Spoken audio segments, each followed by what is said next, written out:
Marekani na China zimeingia katika mvurugano mbaya sana kiasi kwamba rais wa Marekani Bwana Donald Trump anasema ni vigumu sana kwa sasa China na Marekani kufikia makubaliano. Rais wa Marekani Donald Trump amesema kuwa ni vigumu sana kufikia makubaliano ya kibiashara na rais wa China Xi Jinping.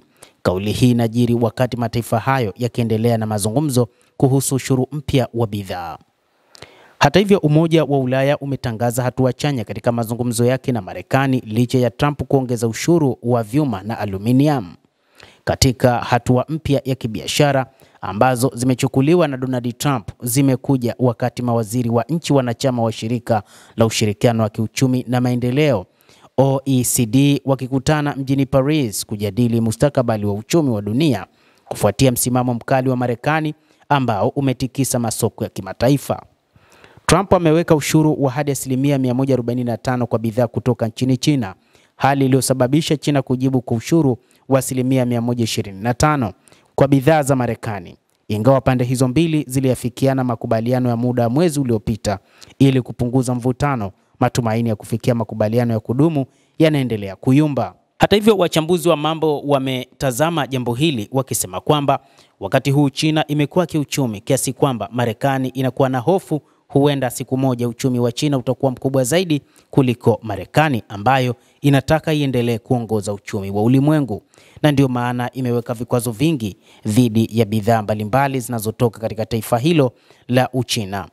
Wakati mvutano kati ya Marekani na China ukiendelea, Umoja wa Ulaya umeeleza kuwa mazungumzo yake na Washington yanaendelea vizuri licha ya Trump kuongeza ushuru wa vyuma kutoka 25% hadi 50%. Waziri wa uchumi wa Ujerumani Katherine Reich ameonya kuwa suluhisho la haraka linahitajika kabla ya utekelezaji wa ushuru huo mpya kuanzia mwezi ujao. Kamishna wa biashara wa Umoja wa Ulaya Maros Sefcovic, baada ya mazungumzo na mwakilishi wa biashara wa Marekani Jamieson Greer kando ya mkutano wa OECD mjini Paris, alisema, "Kwa sasa mazungumzo yetu yanahusu masuala yote, ni ya kina sana. Tunazungumzia usalama wa kiuchumi, tunapitia viwango vya ushuru, tunajadili upatikanaji wa masoko na pia tunatafakari nini tunaweza kufanya siku za usoni kuhakikisha kwamba uhusiano wetu wa kibiashara ambao ndio mkubwa zaidi duniani utakuwa na usawa wa haki kwa pande zote mbili," anasema Sefcovic. Sefcovic aliongeza kuwa licha ya changamoto, pande hizo zinaendelea kupiga hatua kuelekea makubaliano.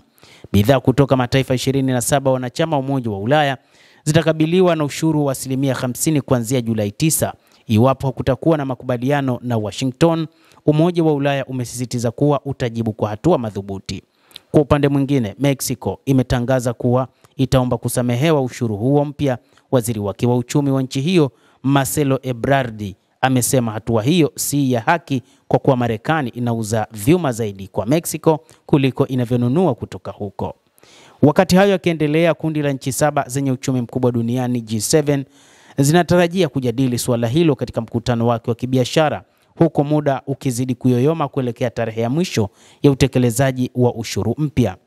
Mtazamaji wa The World News, endelea kutufuatilia na kupitia The World News utaweza kujua mengi yanayojiri ulimwenguni. Jina langu ni Adam Hussein. Endelea kuwa nasi wakati wote, endelea kutufuatilia.